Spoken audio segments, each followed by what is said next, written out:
নমস্কার, শুভ সকাল। আজ মঙ্গলবার, ইলাম বাজার সবজি মার্কেট। এখন বাজছে ভোর 5টা। গত 3 দিন ধরে বৃষ্টি হওয়ার কারণে বাজার ভালো হয়নি। আর আজ তো আবহাওয়া ভালো, অপরদিকে বিশ্বকর্মা পুজো, তাই আজকে বাজার অনেক চড়াই ছিল। চলুন আর বেশি না দেরি করে আজকের সবজির কোনটা কী দামে বিক্রি হলো সেগুলো জেনে নিই।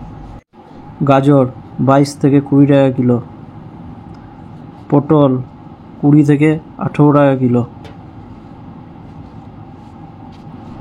পেঁপে 5 টাকা কিলো, কেন্দুলি 5 টাকা কিলো, বিলাতি 30 টাকা কিলো।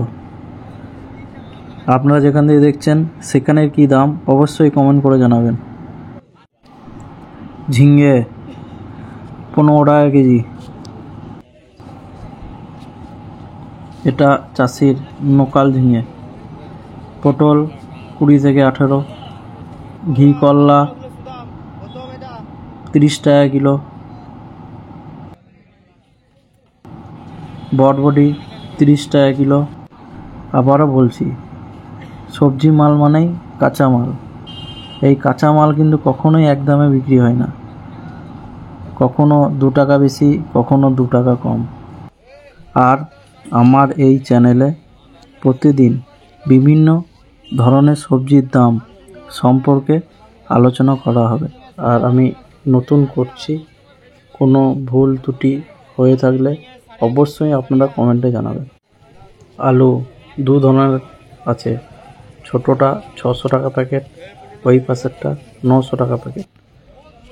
কুমড়ো 10 টাকা কিলো, এটা আমাদের লোকাল চাষির, বাইরে ছিল ওগুলোও 10 টাকা বিক্রি হচ্ছে। পুঁই শাক 15 টাকা কিলো, লেবু 3 টাকা থেকে 2 টাকা পিস, দেখুন কত সুন্দর। নারকেল 30 টাকা পিস। আজ পুজো তাই দামটা একটু বেশি, অন্যদিন কমই থাকে।